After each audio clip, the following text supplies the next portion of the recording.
एकांश और रूहानिका का कमरा। कमरे में आकर रूहानिका कहती है, आपने ये सब किया है ना? एकांश उसे देखकर कहता है, हाँ मैंने ये सब किया है क्योंकि ये ज़रूरी था। और आप चिंता मत करिए, इसमें आपका नाम कहीं भी नहीं आएगा। और उसने आपके खिलाफ़ जो भी उसने प्रूफ रखे थे आपको ब्लैकमेल करने के लिए, वो भी मैंने डिस्ट्रॉय कर दिए हैं। तो अब आप बिल्कुल निश्चिंत हो जाइए। रूहानिका उसकी बातें सुनकर भरी आंखों से उसे देखकर कहती है, थैंक यू सो मच एकांश जी, इतना सब कुछ करने के लिए। एकांश उसके आंसू पोंछते हुए कहता है, पति पत्नी के रिश्ते में थैंक यू जैसे शब्द का यूज़ नहीं होता, तो आज के बाद हमारे रिश्ते में थैंक यू की कोई जगह नहीं होनी चाहिए। हाँ। रूहानिका उसकी बात सुनकर हाँ में सिर हिलाती है तो एकांश हल्के से झुककर उसके माथे पर अपने होंठ से छूकर कुछ देर स्थिर खड़ा रहता है, जिससे रूहानिका आंखें बंद करके उसके स्पर्श को महसूस करने लगती है। कुछ समय बाद एकांश उससे अलग होकर उसके गालों को प्यार से छूकर कहता है, अब मैं चलता हूँ क्योंकि ऑफिस में आज बहुत इम्पोर्टेंट मीटिंग है मेरी। और आप अपना ख्याल रखिएगा और टाइम पर लंच कर लीजिएगा, ओके? रोनिका उसकी बात पर हाँ में सिर हिलाकर कहती है, आप भी अपना ख्याल रखिएगा और टाइम पर लंच कर लीजिएगा, बाय। एकांश भी बाय कहकर अपना ऑफिस बैग उठाकर वहाँ से चला जाता है। एकांश के जाने के बाद रोहानिका कुछ समय पहले की नज़दीकियाँ याद करके खुद में मुस्कुराने लगती है। तभी रियाज वहाँ आता है और कमरे के दरवाजे पर नॉक करता है, जिससे रोहानिका होश में आकर रियाज को दरवाजे के पास खड़ा देखकर कहती है, रियाज आओ अंदर। रियाज मुस्कुराकर अंदर आता है और रोहानिका का हाथ पकड़कर उसे बेड पर बैठाकर ज़मीन में उसके पैरों के पास बैठता है, जिससे रोहानिका घबराकर कहती है, रियाज वहाँ क्यों बैठ रहे हो? यहाँ बेड पर बैठो। रियाज उसे शांत करवाते हुए कहता है, अरे भाभी शांत हो जाइए, आप इतना क्यों घबरा रही हो? मैं यहाँ इसलिए बैठा हूँ क्योंकि मुझे आपसे एक बहुत ज़रूरी बात करनी है, पर पहले आप प्रॉमिस करो कि आप हमारे बीच की बात भाई को नहीं बताओगी। रोहानिका उसकी बात सुनकर कुछ पल सोच में पड़ जाती है, पर फिर कुछ सोचकर कहती है, ठीक है नहीं बताऊंगी। अब तुम पहले ऊपर बेड पर बैठो, फिर बताओ क्या बात है। रियांश उसकी बात सुनकर उत्साहित होकर बेड पर बैठकर कहता है, भाभी किसी लड़की से अगर अपने दिल की बात कहनी हो तो क्या करना चाहिए? उसे कैसे बताना चाहिए? रोहानिका उसकी बात सुनकर शरारत से कहती है, ओह तो लड़की का मामला है। वैसे कौन है वो लकी गर्ल? हाँ। रियांश हल्का सा शर्माते हुए कहता है, वो एक्चुअली मेरे कॉलेज से मेरे साथ ही है। कॉलेज में जब मुझे मिली थी तभी से मेरी बेस्ट फ्रेंड है। उसके बाद उसकी फैमिली में काफ़ी प्रॉब्लम्स थी, तो मैंने उसे हमारी कंपनी में जॉब दिलवा दी। इन सब में भी उसने कभी मुझे फेवर नहीं लिया। जॉब भी उसने अपनी काबिलियत पर ही हासिल की। उसकी इन सब बातों ने मेरा दिल जीत लिया and I started falling in love with her. But now I think मुझे उसे अपने दिल की फीलिंग्स कन्फेस कर देनी चाहिए, इससे पहले कि बहुत देर हो जाए।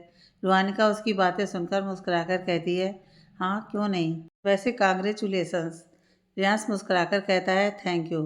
अच्छा चलिए अब जल्दी से मुझे कोई आइडिया दीजिए, क्योंकि आप एक लड़की हैं तो आपसे बेहतर कोई नहीं बता सकता कि एक लड़की को कैसा प्रपोजल पसंद आएगा। रुहानिका उसकी बात सुनकर मुस्कुराकर कुछ सोचते हुए कहती है, एक लड़की को कभी भी लग्जीरियस प्रपोजल नहीं चाहिए होता है। वो हमेशा ऐसा प्रपोजल चाहती है जो उसकी ज़िंदगी का सबसे खूबसूरत लम्हा बन जाए। तो तुम्हें उसे किसी दिन बाहर लेकर जाना है और वो पूरा दिन तुम्हें उसके साथ बिताना है, जिसमें तुम्हें उसकी सारी पसंदीदा चीज़ें करनी चाहिए। और फिर दिन के अंत तक उसे एक अच्छी सी जगह लेकर जाओ जो बहुत स्पेशल हो और वहीं उसे प्रपोज कर दो। आई एम 101% श्योर कि उसे वो बहुत पसंद आएगा। रियांश उसकी बातें सुनकर उसे साइड से गले लगाकर कहता है, यू आर द बेस्ट भाभी। अच्छा अब मैं चलता हूँ, कल संडे है तो कल ऑफिस की हॉलीडे भी होगी, तो कल ही उसे ले जाऊँगा। रोहानिका मुस्कुराकर कहती है, हाँ क्यों नहीं, और सुनो बताना ज़रूर कि उसका रिएक्शन क्या था। वैसे उसका नाम क्या है? रियांश हल्का सा शर्माकर कहता है, उसका नाम श्रद्धा है। रुहानिका उसे शरारत से चिढ़ाते हुए कहती है, ओह श्रद्धा, और रियांश यानी श्रद्धांश। हाँ। रियांश उसकी बात पर शर्माकर कहता है, क्या भाभी आप भी? चलिए मैं चलता हूँ, बाय। शाम को ऑफिस से आकर आपसे आगे की प्लानिंग करूँगा, ओके? रुहानिका ओके बाय कहती है तो रियांश वहाँ से चला जाता है। रुहानिका जाकर दरवाज़ा बंद करके अपने कपड़े चेंज करती है, बैठकर एक बुक निकालकर बुक पढ़ने लगती है। रूहानिका बुक में इतना खो जाती है कि उसे समय का पता ही नहीं चलता। दोपहर में स्वर्णा जी आकर उसके कमरे का दरवाज़ा नॉक करती हैं। तब वो अपनी किताब की ख्याली दुनिया से बाहर दरवाज़ा खोलकर स्वर्णा जी को देखकर कहती है, माँ आप मुझे बुला लेती, मैं खुद आ जाती। स्वर्णा जी कहती हैं, बेटा दोपहर के खाने का समय हो गया है तो इसलिए बुलाने आई थी, तो चले नीचे। रूहानिका हाँ में सिर हिलाकर उनके साथ नीचे चली जाती है। नीचे डाइनिंग हॉल में सावित्री जी, पूजा जी, शिवांश और नित्या अपनी अपनी जगह पर बैठे रूहानिका और स्वर्णा जी के आने का इंतजार कर रहे थे। रूहानिका को देखते ही नित्या ड्रामा करते हुए कहती है, थैंक गॉड भाभी आप आ गईं, वरना मुझे तो लगा था आज मैं बिना खाना खाए ही पड़ूंगी। उसकी बात सुनकर रूहानिका को गिल्ट होता है कि उसकी वजह से सबको भूखा रहना पड़ा। पूजा जी नित्या के कान खींचते हुए कहती हैं, अभी तो कह रही थी कि बाहर से ऑलरेडी खाकर आई हो और यहाँ ड्रामा कर रही हो। फिर रूहानिका से, बुरा मत मानना बेटी, ये थोड़ी पागल है। रूहानिका उनकी बात सुनकर हल्का सा मुस्कुराकर नाम में सिर हिलाती है। फिर अपनी जगह पर बैठ जाती है तो नित्या अपना कान पूजा के हाथ से छुड़ाकर कहती है, आउश मम्मा, मैं तो बस भाभी को छेड़ रही थी, आपने इतनी तेज़ी से क्यों खींचा, दर्द हो रहा है अब मेरे कान में। शिवांश उसकी बात सुनकर कहता है, चाहे कितने भी एक्सक्यूज़ दे दो, टेस्ट तो तुम्हारा आज होगा ही भाई के आने पर। उसकी बात सुनकर नित्या मुँह बनाकर उसे देखती है, फिर अपना खाना खाने लगती है। तो बाकी सब भी अपना अपना खाना खाने लगते हैं, जिसमें शिवांश बीच बीच में उन्हें अपने कॉलेज की बातें बता रहा था। वहीं नित्या तो सदमे में थी अपने टेस्ट के बारे में सोचकर। खाना खाकर सब अपने अपने कमरे में चले जाते हैं रेस्ट करने। रूहानिका भी कमरे में आकर कुछ देर के लिए सो जाती है, क्योंकि इन दिनों उसे बिल्कुल आराम नहीं मिल पा रहा था।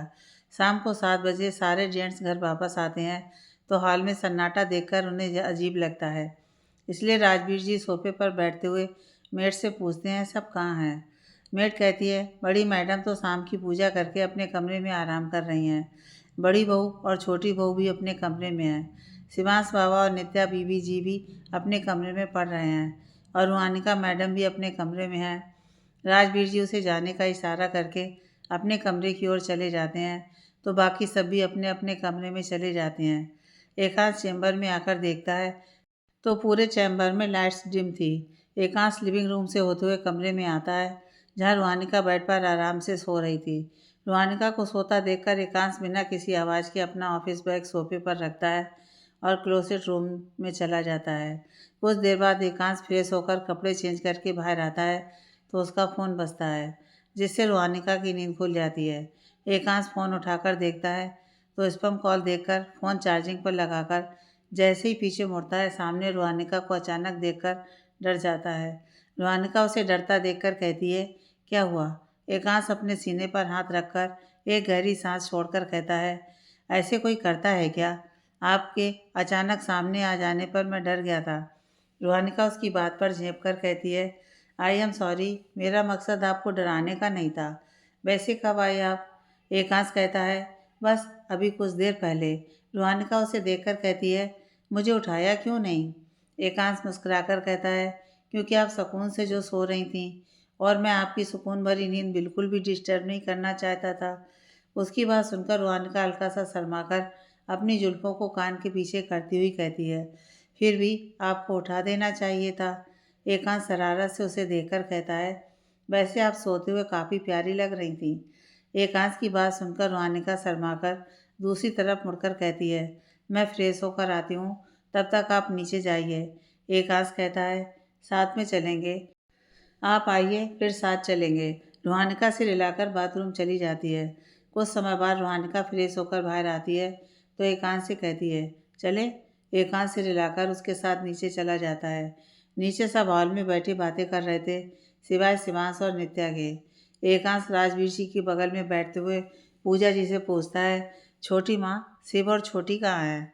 पूजा जी चाय का कप उसे देते हुए कहती हैं, वो दोनों पढ़ाई कर रहे हैं, तुमने टेस्ट लेने को कहा था ना, तो उसकी ही तैयारी कर रहे हैं। उनकी बात सुनकर एकांश सिर हिलाकर चाय पीने लगता है। कुछ देर बाद एकांश चाय पीकर शिवांश के रूम में जाता है और नित्या को भी वहीं बुलाता है। फिर दोनों का टेस्ट लेकर दोनों को आगे का पढ़ाने लगता है। वहीं दूसरी तरफ रियांश रूहानिका से श्रद्धा को प्रपोज करने का आइडिया लेने लगता है, साथ ही सारी प्लानिंग भी करने लगता है। इन सब में दोनों ही समय का ध्यान नहीं देते और डिनर का टाइम हो जाता है। डिनर के टाइम पर एकांत शिवांश और नित्या को ब्रेक लेने का कहकर रूहानिका को बुलाने कमरे में जाता है तो उसे रूहानिका और रियांश के हंसने की आवाज़ सुनाई देती है, जिससे एकांत अंदर जाकर देखता है तो रूहानिका और रियांश बालकनी में झूले पर बैठे किसी बात पर हंस रहे थे। रूहानिका के चेहरे की खुशी देखकर एकांत को एक सुकून का एहसास होता है और उसके होंठों पर भी एक मुस्कुराहट तैर जाती है। एकांत आगे बढ़कर दोनों के पास जाकर कहता है, चलो डिनर का टाइम हो गया है। उसकी आवाज़ सुनकर दोनों उसे देखते हैं और हंसना बंद कर देते हैं, जिससे एकांत को दाल में कुछ काला लगता है, पर वो ज़्यादा ध्यान न देकर उन्हें साथ नीचे चलने को कहता है। नीचे आकर तीनों सबके साथ मिलकर डिनर करते हैं, फिर अपने अपने कमरे में सोने चले जाते हैं। एकांत और रूहानिका भी कमरे में आकर कुछ देर बालकनी में झूले पर साथ में बैठते हैं, फिर कमरे में आकर बेड पर लेट जाते हैं। रूहानिका के लेटते ही एकांत उसके पास खिसक कर उसे अपनी बाहों में भरकर उसके माथे को चूमकर कहता है, गुड नाइट रूह। एकांत के ऐसा कहने पर रूहानिका की सांसें और दिल की धड़कन तेज हो जाती हैं, जिन पर काबू पाकर वो धीरे से कहती है, गुड नाइट एकांत जी। फिर एकांत और रूहानिका एक दूसरे की बाहों में सुकून की नींद में समा जाते हैं। अगली सुबह रूहानिका की नींद खुलती है तो वो खुद को एकांत की बाहों में पाती है, जिससे उसकी नज़र शर्म से झुक जाती है। फिर वो एकांत को सोते देखकर धीरे से अपना हाथ उसके चेहरे की तरफ बढ़ाती है और उसके माथे पर आए बालों को पीछे कर उसके चेहरे को गौर से देखते हुए मन ही मन सोचती है, कितने प्यारे लगते हैं एकांत जी सोते हुए, एकदम किसी मासूम बच्चे की तरह। मेरे साथ इतना सब होने के बावजूद आपने मेरा साथ कभी नहीं छोड़ा एकांत जी। मुझे नहीं पता कि आजकल जो एहसास मुझे होते हैं वो प्यार है या सिर्फ पसंद, पर हाँ इतना ज़रूर पता है कि जो भी है शिद्दत से है। इतना सोचकर वो मुस्कुरा देती है। तभी एकांत नींद में हलचल करता है, जिससे रूहानिका झट से अपना हाथ उसके चेहरे से दूर करके आंखें मूंद कर सोने का नाटक करने लगती है। एकांत कसमसाकर दूसरी तरफ करवट लेकर सो जाता है तो रूहानिका घड़ी में समय देखकर बेड से उठते हुए क्लोसेट रूम में चली जाती है। कुछ देर बाद रूहानिका नहाकर रेड कलर का सूट डालकर तैयार होकर बाहर आती है तो एकांत को सोता देखकर बिना उसे डिस्टर्ब करे नीचे चली जाती है। नीचे आकर रोज की तरह स्वर्णा जी, सावित्री जी और पूजा जी उसे पूजा करते देखते हैं तो वो भी उनके पास आकर आंखें मूंद हाथ जोड़कर खड़ी हो जाती हैं। पूजा करके स्वर्णा जी पूरे घर को आरती दिखाती है, फिर बाकी सब आरती लेते हैं। सावित्री जी कहती हैं, चलिए अब नाश्ते की तैयारी करिए जाकर बड़ी बहू, और छोटी बहू आप बच्चों को उठाइए जाकर, और गुड़िया आप मेरे साथ बैठिए। उनके कहने पर स्वर्णा जी और पूजा जी चली जाती हैं और रूहानिका सावित्री जी के साथ हॉल में रखे सोफे पर बैठ जाती है तो सावित्री जी उसे एकांत और बाकी बच्चों के बचपन के बारे में बताने लगती हैं। नाश्ते के समय सब साथ बैठकर नाश्ता कर रहे थे, तभी रियांश जो रूहानिका के राइट साइड बैठा था वो रूहानिका की तरफ झुककर उसके कान में फुसफुसाकर कहता है, भाभी आज मैं श्रद्धा को ले जाने वाला हूँ बाहर। रूहानिका ने भी उसके कान में फुसफुसाकर कहा, ऑल दी बेस्ट, मेरी नाक मत कटवाना, ओके। रियांश उसे देखकर धीरे से कहता है, ओके, पर बहुत नर्वसनेस हो रही है। रूहानिका उसके हाथ पर हाथ रखकर उसे देखकर कहती है, नर्वस मत हो, मुझे तुम पर पूरा भरोसा है, तुम कर सकते हो। रियांश उसकी बात सुनकर हल्का सा मुस्कुराता है तो रूहानिका भी मुस्कुरा देती है।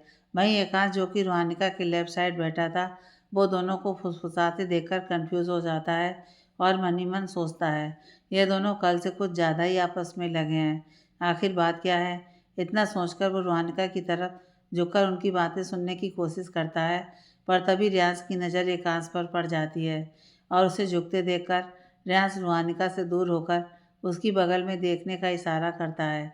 रूहानिका रियांश का इशारा समझकर बगल में देखती है तो एकांत को अपने करीब देखकर उसकी दिल की धड़कनें तेज हो जाती हैं, जिन पर काबू पाकर वो एकांत को देखकर अपनी भौहें उचकाती है तो एकांत सक पकाकर नामे सिर हिलाकर अपनी जगह पर अच्छे से बैठकर नाश्ता करने लगता है। रूहानिका भी अपने नाश्ते पर ध्यान देने लगती है। नाश्ता करके सब हॉल में बैठते हैं तो रियांश उठते हुए कहता है, दादी मुझे अपने एक फ्रेंड से मिलने जाना है तो मैं चलता हूँ। सावित्री जी सिर हिला देती हैं तो रूहानिका जल्दी से खड़े होकर रियांश के पीछे जाती है और बाहर आकर कहती है, ऑल द बेस्ट रियांश, और हाँ कॉल करना प्रपोज़ल पूरा होने पर। रियांश खुशी से कहता है, हाँ भाभी, अच्छा अब मैं चलता हूँ, बाय।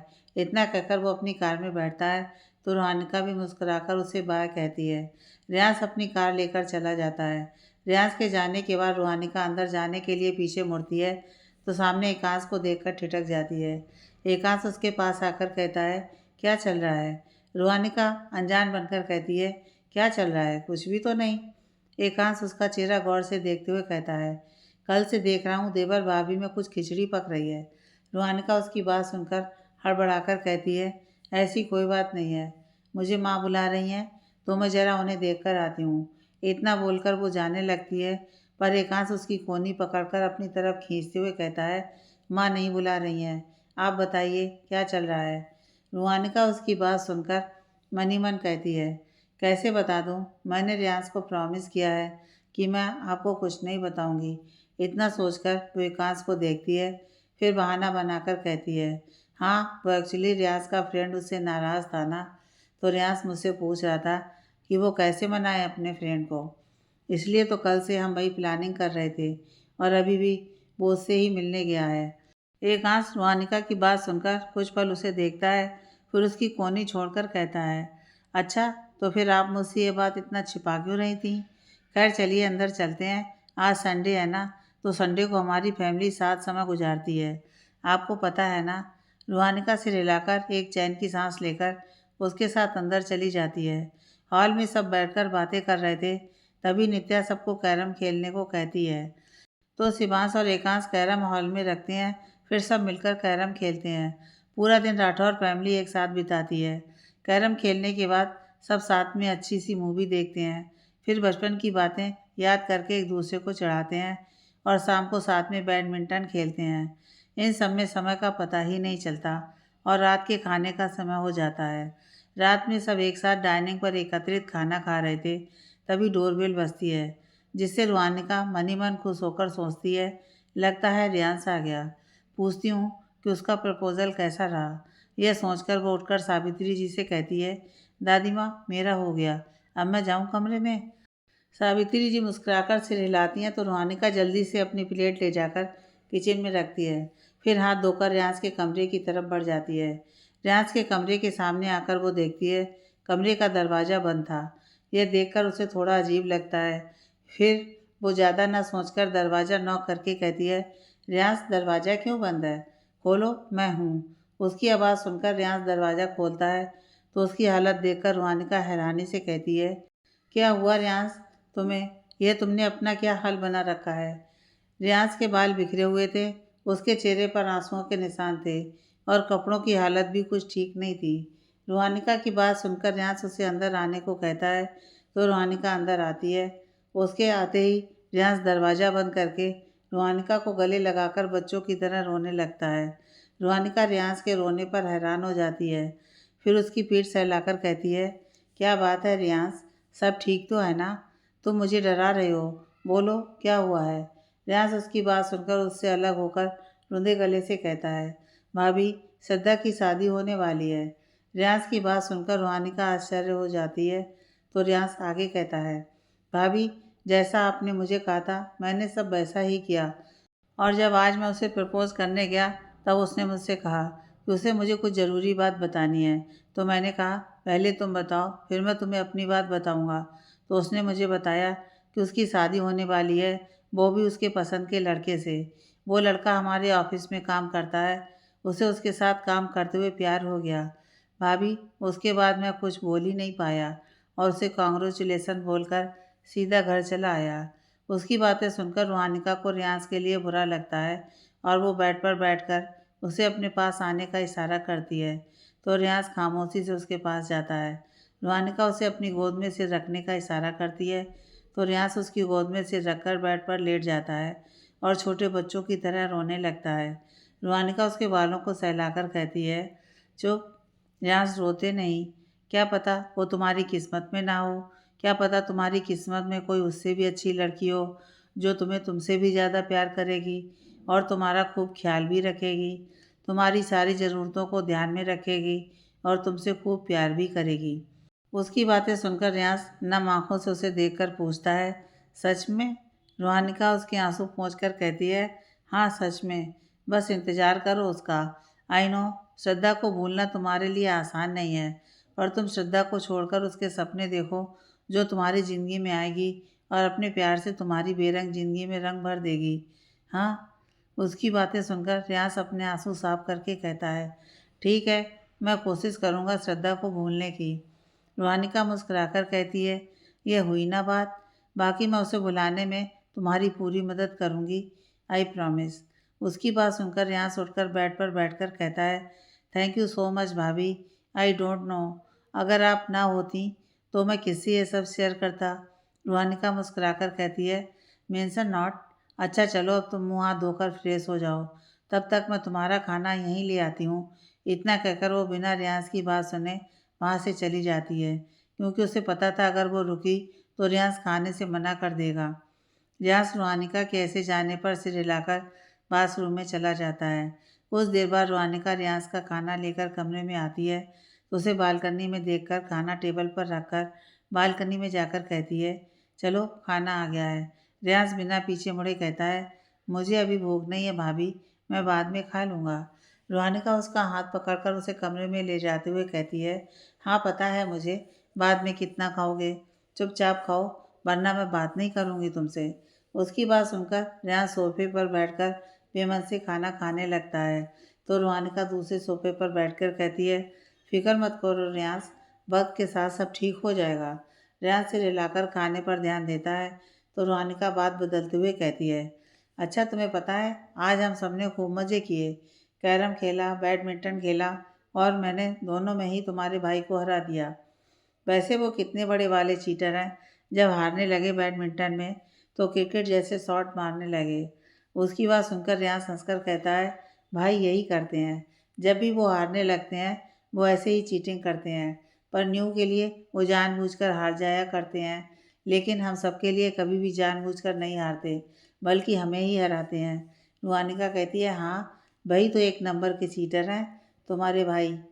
तभी एकांश जो कि रुहानिका को ढूंढने के लिए जा रहा था, वो रुहानिका की बात सुनकर रुककर दरवाजे से टिककर कहता है, अच्छा मैं चीटर हूँ। रुहानिका उसकी आवाज़ सुनकर घबराकर सामने देखती है तो उसे दरवाजे पर खड़ा देखकर मनी मन कहती है, अब तो मैं गई, फिर से ये सवाल पूछेंगे यहाँ क्या कर रही थी और रियाज ने सबके साथ खाना क्यों नहीं खाया, रियाज को आने में इतना लेट क्यों हो गया।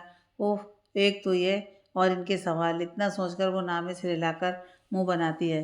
एकांश अंदर आकर कहता है, रियाज तुमने सबके साथ खाना क्यों नहीं खाया, तुम्हें आने में इतना लेट कैसे हो गया, क्या तुम्हारे फ्रेंड्स के साथ तुमने आज बाहर डिनर नहीं किया, ऐसे तो तुम अपने फ्रेंड्स के साथ भारी डिनर करते हो। उसके सवाल सुनकर रियाज बेचारगी से रुहानिका को देखता है तो रुहानिका उठते हुए एकांत से कहती है, चलिए ना हम बाहर चलते हैं, रियाज अभी बहुत थका है ना, तो कल इस बारे में उससे बात करेंगे। हाँ, फिर रियाज से, और तुम पूरा खाना ख़त्म करना, ओके। रियाज हाँ में सिर हिलाता है तो रुहानिका एकांत का हाथ पकड़कर उसे बाहर ले जाती है। वहीं एकांत से एक नज़र रुहानिका और अपने हाथ को देखता है, फिर प्यार से रुहानिका को देखने लगता है। रूहानिका कमरे में आकर एकांश का हाथ छोड़ती है तो एकांश अपने ख्यालों से बाहर आकर रूहानिका को देखता है। रूहानिका उसे देखकर कहती है, बहुत रात हो गई, अब हमें सो जाना चाहिए। एकांश हाँ से हिलाकर क्लोसेट रूम में चला जाता है। कुछ समय बाद एकांश क्लोसेट रूम से चेंज करके आता है तो रूहानिका चेंज करने जाती है। तब तक एकांश जाकर बालकनी में झूले पर बैठ जाता है और एकटक चांद को देखने लगता है। रूहानिका जब चेंज करके बाहर आती है तो एकांश को बालकनी में बैठा देखकर उसके पास जाकर उसकी बगल में बैठते हुए कहती है, क्या हुआ, नींद नहीं आ रही क्या। एकांश उसे देखकर कहता है, नहीं आ रही तो सोचा कुछ देर यहाँ बैठूं, वैसे भी जब मुझे नींद नहीं आती तो मैं यहीं बैठ जाता हूँ। रोहानिका आसमान को देखकर कहती है, हाँ मुझे भी जब नींद नहीं आती तो मैं भी ऐसे ही अपनी बालकनी में बैठ जाया करती थी और आसमान को देखकर मम्मा से बात करती थी। उनसे बात करके मेरा मन हमेशा हल्का हो जाया करता था। एकांश उसके चेहरे को गौर से देखकर कहता है, पर अब तो आपके पास आपकी मम्मा के अलावा कोई और भी है ना, जिससे आप अपनी दिल की सारी बातें शेयर कर सकती हैं।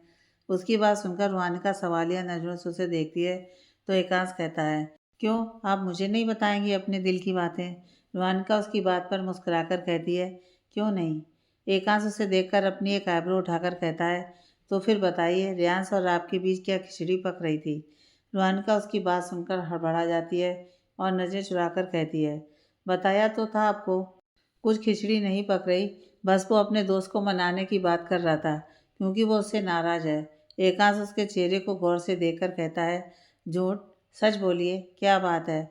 मैंने आज रियाज को काफ़ी ऑफ देखा। जब मैं उसके रूम में गया था।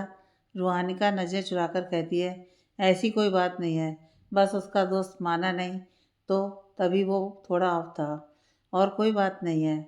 एकांश उसकी बात सुनकर कुछ पल उसे देखता है, फिर आसमान की तरफ देखकर कहता है, आपको अब सो जाना चाहिए। उसकी बात सुनकर रूहानिका उसे देखती है। वो समझ जाती है कि एकांश को हर्ट हुआ है उसके ना बताने पर वो भी क्या कर सकती थी।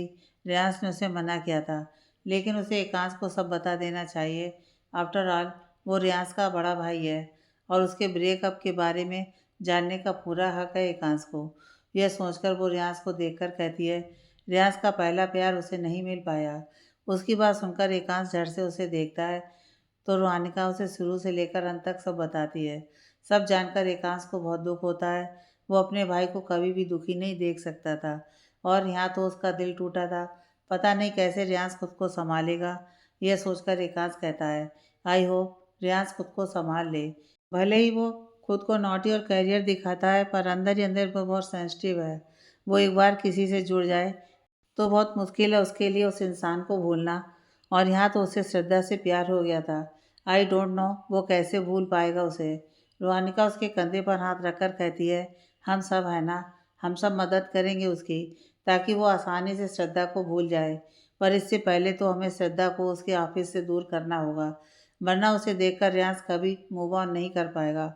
एकांश को सोचते हुए कहता है, हाँ मैं एक काम करता हूँ, श्रद्धा को जयपुर वाली ब्रांच में भेज देता हूँ। इससे श्रद्धा रियांश से दूर रहेगी और रियांश आसानी से मूव ऑन कर पाएगा।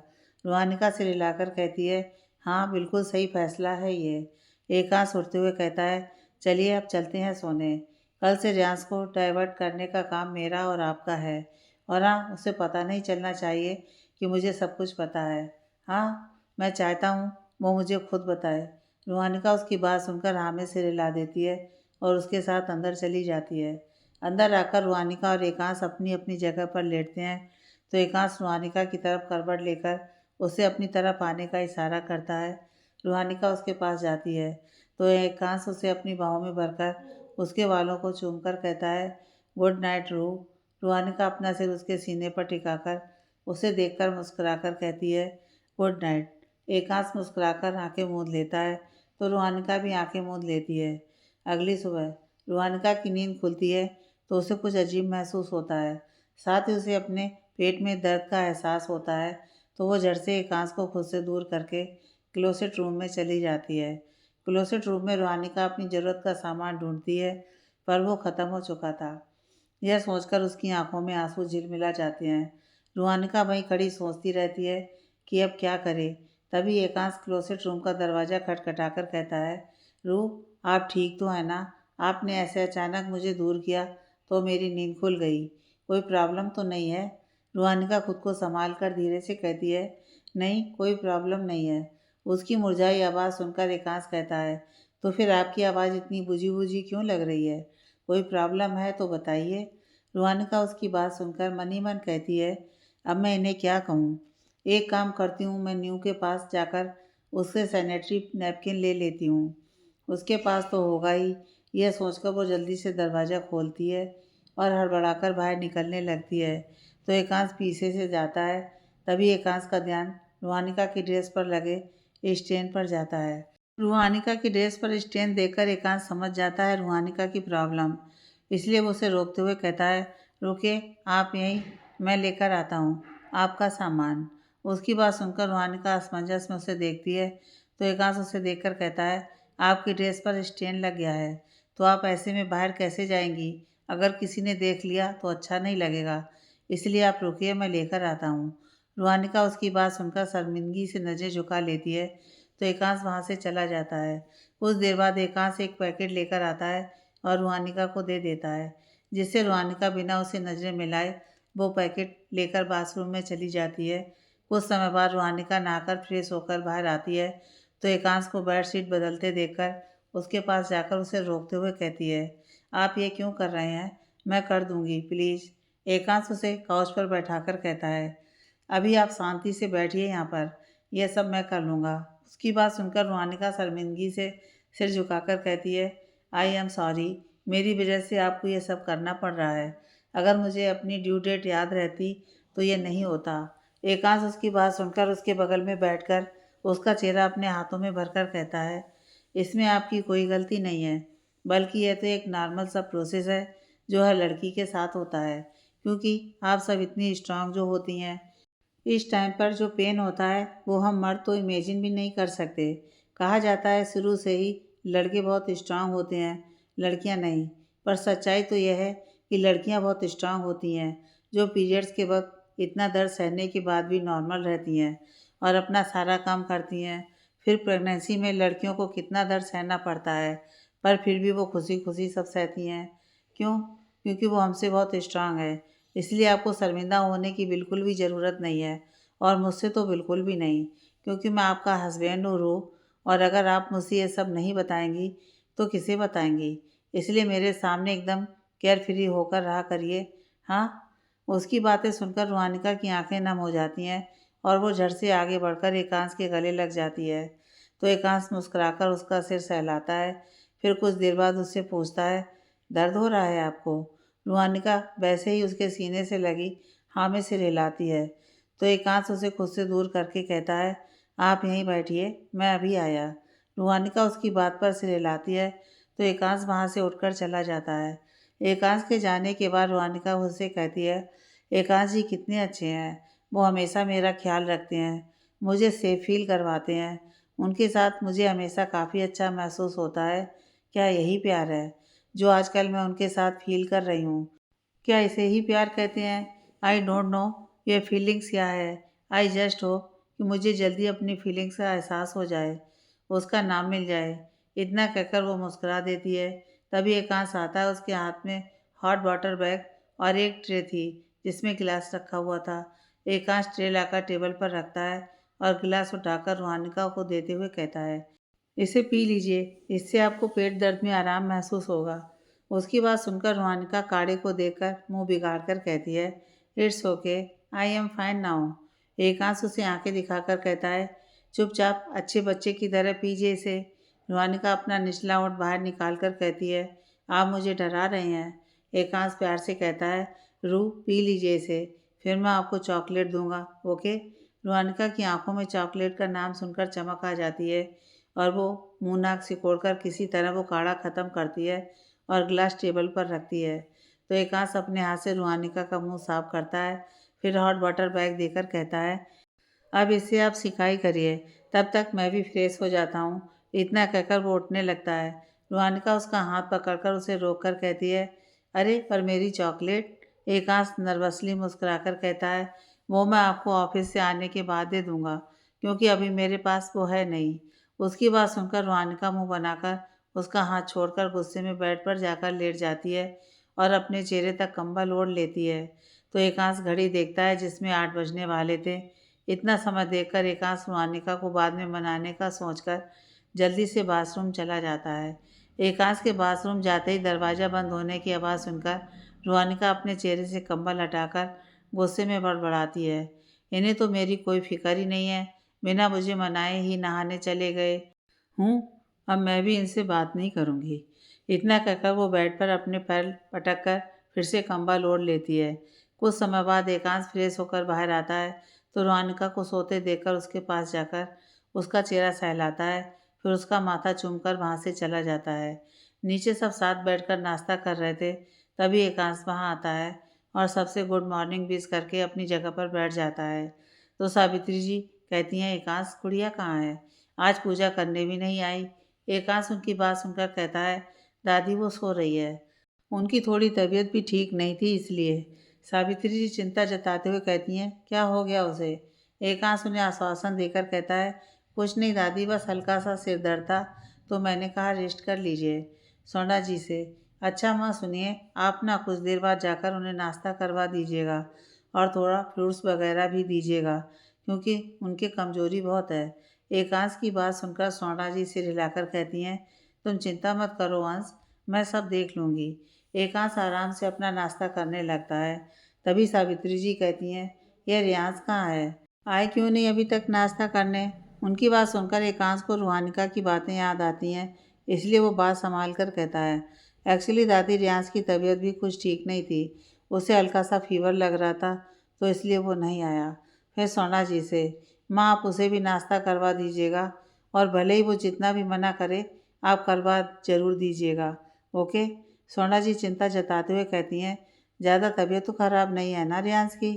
कल रात आया तो हम सबसे मिला भी नहीं, फिर जब रात को मैं उसके कमरे में गई थी तब दरवाज़ा बंद था और मेरे खटखटाने पर उसने खोला भी नहीं, तो मैंने सोचा शायद सो गया होगा। एकांश कहता है, माँ सब ठीक है, बस कल रात उसने आइसक्रीम खा ली थी बाहर, और आप जानती हैं ना आजकल मौसम कैसा है, तो बस जनाब को सर्दी लग गई, बाकी सब ठीक है। स्वर्णा जी उसकी बात सुनकर एक चैन की सांस लेती हैं, तो सावित्री जी कठोरता से कहती हैं, रियांश कभी अपनी सेहत के बारे में नहीं सोचता है, अगर ज़्यादा तबीयत खराब हो जाती तो, और ना ही उसे अपनी जिम्मेदारियों का कोई एहसास है। उनकी बात सुनकर सब खामोश हो जाते हैं, तो एकांश बात संभालते हुए कहता है, ऐसी कोई बात नहीं है दादी, आप तो जानती हैं ना रियांश जब बाहर होता है तो अक्सर ऐसा करता है, बाकी वो बहुत सीरियस है अपनी जिम्मेदारियों को लेकर। उसकी बात सुनकर सावित्री जी आगे कुछ नहीं कहती हैं और खामोशी से नाश्ता करने लगती हैं, तो बाकी सब भी खामोशी से अपना नाश्ता करने लगते हैं। नाश्ता ख़त्म करके एकांश राजवीर जी और रणविजय जी के साथ ऑफिस चला जाता है। वहीं शिवांश और नित्या रियांश के कमरे में चले जाते हैं उसका हालचाल पूछने। पूजा जी और सोना जी किचन में जाकर कुछ हल्का बनाने लगती हैं रियांश और रूहानिका के लिए, और सावित्री जी सोफे पर बैठकर ईश्वर का जाप करने लगती हैं रियांश के कमरे में। रियांश को पूरी रात नींद नहीं आई थी, वो एकटक अपने फ़ोन में अपनी और श्रद्धा की तस्वीर देख रहा था, और उसने दरवाज़ा भी अंदर से बंद कर रखा था ताकि उसे कोई डिस्टर्ब ना करे। तभी शिवांश और नित्या उसके कमरे का दरवाज़ा नॉक करके कहते हैं, रियांश भाई दरवाज़ा खोलिए, हम हैं। उनकी आवाज़ सुनकर रियांश अपने आंसू पोंछकर कहता है, तुम दोनों अभी जाओ, मैं बाद में बात करूँगा तुमसे। नित्या कहती है, भाई आपकी तबीयत ज़्यादा ख़राब है क्या? इसलिए मैं कहती हूँ कि इतनी आइसक्रीम नहीं खानी चाहिए, देखिए अब हो गए ना बीमार आप। उसकी बात सुनकर रियांश को लगता है रूहानिका ने उसकी तबीयत सही ना होने का बहाना बना दिया है, इसलिए वो कहता है, हाँ अभी थोड़ी कमज़ोरी है, इसलिए तुम जाओ, मैं बाद में तुम दोनों से मिलूँगा, अभी तुम दोनों कॉलेज जाओ। रियांश की बात सुनकर नित्या शिवांश को देखती है, तो शिवांश कहता है, चलो अभी चलते हैं, कॉलेज से आकर भाई को देखेंगे। नित्या हामी भरकर उसके साथ अपने कमरे की ओर चली जाती है। रियांश उनके जाने के बाद श्रद्धा की फ़ोटो देखकर उस पर अपना हाथ फिराकर कहता है, I love you so much Shraddha, काश तुम मेरा प्यार देख पाती। इतना कहते ही उसकी आंखों से आंसू का एक कतरा बह जाता है। तभी सोना जी और पूजा जी उसके कमरे का दरवाज़ा नॉक करके कहती हैं, रियांश बेटा दरवाज़ा खोलो और कुछ खा लो। उनकी आवाज़ सुनकर रियांश अपने आंसू पोंछकर अपना फ़ोन बंद करके उठता है और दरवाज़ा खोलता है, तो पूजा जी उसके चेहरे को देखकर कहती हैं कि इतना मुरझा गया है मेरा बच्चा एक दिन में। स्वर्णा जी अंदर आते हुए कहती हैं, चलो रियांश जल्दी से फ्रेश होकर आओ, फिर मैं तुम्हें अपने हाथ से दलिया खिलाती हूँ, तुम्हें थोड़ा अच्छा लगेगा। पूजा जी बेड पर बैठते हुए कहती हैं, हाँ फिर मैं तुम्हें दवा दे दूँगी बुखार की, वैसे दिखाओ तो ज़रा कितना बुखार है, अगर ज़्यादा है तो डॉक्टर को बुला लें। रियांश कहता है, नहीं डॉक्टर की कोई ज़रूरत नहीं है, मैं मेडिसिन ले लूँगा तो ठीक हो जाऊँगा, आप लोग ज़्यादा परेशान मत होइए। स्वर्णा जी कहती हैं, अच्छा तुम जाओ जाकर फ्रेश होकर आओ जल्दी से, वरना नाश्ता ठंडा हो जाएगा। उनकी बात सुनकर रियांश सिर हिलाकर बाथरूम चला जाता है। स्वर्णा जी कमरा देखते हुए कहती हैं, कितना गंदा कर रखा है इसने अपना कमरा, सारा सामान इधर उधर बिखरा हुआ है। पूजा जी कहती हैं, अरे बच्चा है दीदी, धीरे धीरे सीख जाएगा सब। स्वर्णा जी उन्हें घूरते हुए कहती हैं, हर वक्त उसकी साइड लेना सही नहीं है छोटी। उनकी बात सुनकर पूजा जी मुंह बना लेती हैं, तो स्वर्णा जी रियांश का सामान समेटने लगती हैं। सामान समेटकर वो बेड साफ करके नई चादर उस पर बिछाती हैं, फिर ज़मीन में पड़ी फाइल्स और लैपटॉप को उनकी जगह पर रखती हैं। तब तक रियांश भी बाहर आ जाता है, तो स्वर्णा जी उसे अपने हाथ से दलिया खिलाती हैं, फिर पूजा जी उसे दवा देती हैं, तो उसे खाकर रियांश बेड पर लेट जाता है। स्वर्णा जी और पूजा जी उसके अगल बगल बैठकर उसके सिर पर हाथ फिराने लगती हैं, तो रियांश भावुक होकर स्वर्णा जी की गोद में सिर रख लेता है। इसके साथ ही उसकी आंखों से आंसू बह जाते हैं। सोना जी रियाज के बालों को सहलाकर कहती हैं, ज़्यादा दर्द है सिर में? रियाज अपने आप को संभाल कर कहता है, नहीं माँ, बस कुछ देर आपकी गोद में सिर रखकर सो जाऊँगा तो ठीक हो जाऊँगा। सोना जी उसकी बात सुनकर मुस्कुराकर उसका सिर सहलाकर कहती हैं, सो जाओ। रियाज बिना कुछ बोले अपनी आंखें मूंद लेता है और कुछ ही देर में अपनी सारी परेशानियां भूलकर सोना जी की गोद में सिर रखकर सो जाता है। आखिर माँ की गोद होती ही ऐसी है कि अगर बच्चा एक बार उनकी गोद में सिर रखकर सोए तो वो अपनी सारी परेशानियां भूल जाता है। रियाज के सोने के बाद सोना जी और पूजा जी कुछ देर वहीं बैठती हैं। फिर सोना जी उसका सिर अपनी गोद से हटाकर तकिए पर रखकर उस पर कंबल डालकर उसका माथा चूमकर पूजा जी के साथ बाहर चली जाती हैं। पूजा जी और सोना जी फिर किचन में जाकर रूहानिका के लिए नाश्ता लेती हैं और उसके कमरे में जाकर उससे नाश्ता करवाती हैं। रूहानिका को नाश्ता करवाकर पूजा जी और सोना जी उसके साथ बैठकर बातें करने लगती हैं। देखते ही देखते दोपहर हो जाती है तो सब साथ बैठकर खाना खाते हैं। वहीं रियाज अपने कमरे में ही रहता है तो सोना जी उसे अपने हाथ से खाना खिलाती हैं। सोना जी के जाने के बाद रूहानिका रियाज के कमरे में जाकर नॉक करती है तो रियाज अंदर से कहता है, आ जाइए। रूहानिका अंदर आकर कहती है, ये क्या हाल बना रखा है तुमने रियाज? उसकी आवाज़ सुनकर रियाज बेड पर बैठते हुए कहता है, अरे भाभी आप आइए ना, बैठिए। रूहानिका बेड पर बैठकर उसे घूरते हुए कहती है, रियाज तुमने मुझसे प्रॉमिस किया था कि तुम श्रद्धा को भूलने की कोशिश करोगे और यहाँ तो तुम देवदास बनकर बैठ गए हो। रियाज मायूसी से कहता है, नहीं भूल पा रहा ना भाभी, क्या करूँ, कुछ समझ में नहीं आ रहा। रूहानिका एक गहरी सांस लेकर उसके कंधे पर हाथ रखकर कहती है, रियाज तुम कोशिश तो करो एक बार, घर में सबके साथ पहले जैसा बिहेव करो, शिव और छोटी के साथ मिलकर प्रैंक करो, उन दोनों के साथ आउटिंग करो, अपने फ्रेंड के साथ बाहर आउटिंग करो, देखना इन सबसे तुम उसे भूल जाओगे। फिर भी अगर टाइम बचे तो फैमिली के साथ मिलकर टाइम स्पेंड करो। आई एम 100% श्योर इन सबसे तुम उसे भूल जाओगे जल्दी ही। रूहानिका की बात सुनकर रियाज कहता है, ओके भाभी मैं ट्राई करूँगा। रूहानिका हल्का सा मुस्कुराकर कहती है, तो फिर चलो अभी से शुरू करो। छोटी और शिव के एग्ज़ाम होने वाले हैं तो जाओ जाकर उन्हें पढ़ाओ। रियाज उसकी बात पर सिर हिलाकर बेड से उठता है तो रूहानिका भी उसके साथ उठकर कमरे से बाहर चली जाती है। रियाज शिवांश और नित्या के कमरे की ओर चला जाता है। वहीं रूहानिका अपने कमरे की तरफ जाने लगती है। तभी सोना जी उसके पास आकर कहती हैं, रूहानिका बेटा आज अंश अपना लंच नहीं ले गया है तो क्या तुम उसे ऑफिस में लंच दे आओगी? उनकी बात सुनकर रूहानिका कहती है, जी मैं देकर आती हूँ माँ। लंच रेडी है? सोना जी कहती हैं, हाँ बेटा लंच रेडी है, बस तुम नीचे जाओ और लंच लेकर ड्राइवर के साथ ऑफिस चली जाओ। उनकी बात सुनकर रूहानिका सिर हिलाकर कहती है, ठीक है माँ, मैं रेडी होकर चली जाती हूँ। सोना जी सिर हिलाकर वहाँ से चली जाती हैं तो रूहानिका जल्दी से अपने कमरे में जाकर लेवेंडर कलर का सूट पहनती है और बालों को खुला छोड़कर नीचे से कर्ल कर लेती है। मांग में एक कांच के नाम का कुमकुम लगाती है और माथे पर एक छोटी सी स्टोन वाली बिंदी लगाती है। फिर आंखों में गहरा काजल लगाती है और होठों पर हल्की न्यूड शेड की लिपस्टिक लगाकर खुद को एक बार आईने में देखती है। फिर सैंडल पहनकर अपना फ़ोन और पर्स उठाकर कमरे से बाहर निकल जाती है। नीचे आकर रूहानिका किचन से एकांश का लंच लेती है और बाहर निकलकर ड्राइवर के साथ एकांश के ऑफिस चलने को कहकर कार में बैठ जाती है तो ड्राइवर कार स्टार्ट करके ऑफिस की तरफ मोड़ लेता है। वहीं रूहानिका रास्ते में मन ही मन सोचती है, आज पहली बार मैं उनके ऑफिस जा रही हूँ उनकी पत्नी बनकर, नहीं तो उससे पहले तो मैं कितनी बार गई हूँ पापा के साथ या उनका लंच देने, पर आज पहली बार मैं एकांश जी की पत्नी बनकर ऑफिस जा रही हूँ। आई होप मैं सही दिख रही हूँ। इतना सोचकर वो नर्वस होकर खिड़की से बाहर देखने लगती है। कुछ देर बाद ड्राइवर एकांश के ऑफिस के सामने कार रोकता है और रूहानिका से कहता है, मैम ऑफिस आ गया है। उनकी बात सुनकर रूहानिका अपना पर्स और लंच लेकर कार से उतरती है और एक गहरी सांस लेकर ऑफिस के अंदर चली जाती है। अंदर आकर रूहानिका सीधा एकांश के केबिन की तरफ जाने लगती है क्योंकि ऋषभ जी की वजह से उसे ऑफिस में सबके केबिन के बारे में अच्छे से पता था। वहीं बाकी सबको ऑफिस में रूहानिका के बारे में पता था, इसलिए कोई उसे नहीं रोकता। एकांश के केबिन के सामने खड़े होकर रूहानिका दरवाज़ा नॉक करने को होती है कि तभी पीछे से कोई कहता है, रू। आवाज़ सुनकर रूहानिका पीछे मुड़ती है तो सामने अभिमन्यु को देखकर हैरानी और खुशी से कहती है, अभी तुम यहाँ? अभिमन्यु मुस्कुराकर उसके पास आकर कहता है, हाँ एक्चुअली मिस्टर एकांत सिंह राठौर के साथ मेरी मीटिंग थी एक प्रोजेक्ट के सिलसिले में, तो बस इसलिए आया था। वैसे कितने सालों बाद तुम्हें देख रहा हूँ। 17 साल की थी तुम जब तुम्हें आखिरी बार देखा था, और अब देखो कैसी हो गई हो। रोहानिका मुस्कुराकर कहती है, तुम भी तो कितने हैंडसम हो गए हो। मैंने भी तुम्हें आखिरी बार तभी देखा था जब तुम 17 साल के थे। उसके बाद तुम चले गए अपनी स्टडीज़ के लिए अब्रॉड, और अपनी इस दोस्त को भूल गए। एक बार भी याद नहीं आई तुम्हें मेरी।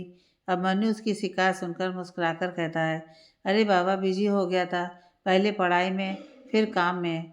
जानती हो, मैंने खुद का बिजनेस शुरू किया था आज से करीब 3 साल पहले, और आज वो न सिर्फ फॉरेन बल्कि इंडिया में भी काफ़ी अच्छा चल रहा है। रोहानिका उसकी बात सुनकर मुस्कुराकर कहती है, अरे वाह, ये तो बहुत अच्छी बात है, कांग्रेचुलेसन। अभिमन्यु मुस्कुराकर कहता है, थैंक यू। वहीं दूसरी तरफ एकांश अपने केबिन में बैठा रोहानिका के आने का इंतजार कर रहा था, क्योंकि स्वर्णा जी ने उसे फ़ोन करके बताया था कि रोहानिका लंच लेकर आने वाली है। यह सोचकर एकांश खुद से कहता है, यह रूह अब तक आई क्यों नहीं? अब तक तो आ जाना चाहिए था। एक बार बाहर जाकर देखता हूँ। इतना सोचकर वो उठकर अपने केबिन का दरवाज़ा खोलता है तो सामने रोहानिका और अभिमन्यु को हंसते मुस्कुराते हुए बातें करते देखकर उसे अच्छा नहीं लगता। उसका मन करता है जाकर अभिमन्यु के दांत तोड़ दे, पर वो अपने आप को कंट्रोल करके अपना गला साफ करता है, जिससे वो दोनों रोहानिका और अभिमन्यु को उसके होने का एहसास हो। पर रोहानिका और अभिमन्यु अपनी बातों में इतना मगन थे कि उन्हें एकांश के गला साफ करने की आवाज़ सुनाई नहीं देती। यह देखकर एकांश को हल्का सा गुस्सा आता है, और वो आगे बढ़कर रोहानिका के पास जाकर उसे कमर से पकड़कर अपने करीब करके प्यार से उसका चेहरा देखकर कहता है, जान, आप कब आई और मुझसे मिलने क्यों नहीं आई? आपको पता है ना, ऐसे ही आपके बिना मुझसे रहा नहीं जाता। और फिर आज आप पहली बार आई भी तो मुझसे मिलने भी नहीं आई। किसी के अचानक करीब खींचने पर रोहानिका घबराकर अपनी बगल में देखती है तो एकांश की बातें सुनकर और उसकी हरकत पर हैरान हो जाती है। वहीं अभिमन्यु उन दोनों को देखकर कंफ्यूज होकर कहता है, रूह, तुम जानती हो मिस्टर एकांश सिंह राठौर को? अभिमन्यु के मुंह से रोहानिका के लिए रूह सुनकर एकांश की मुट्ठियां भिज जाती हैं। आगे की कहानी नेक्स्ट पार्ट में।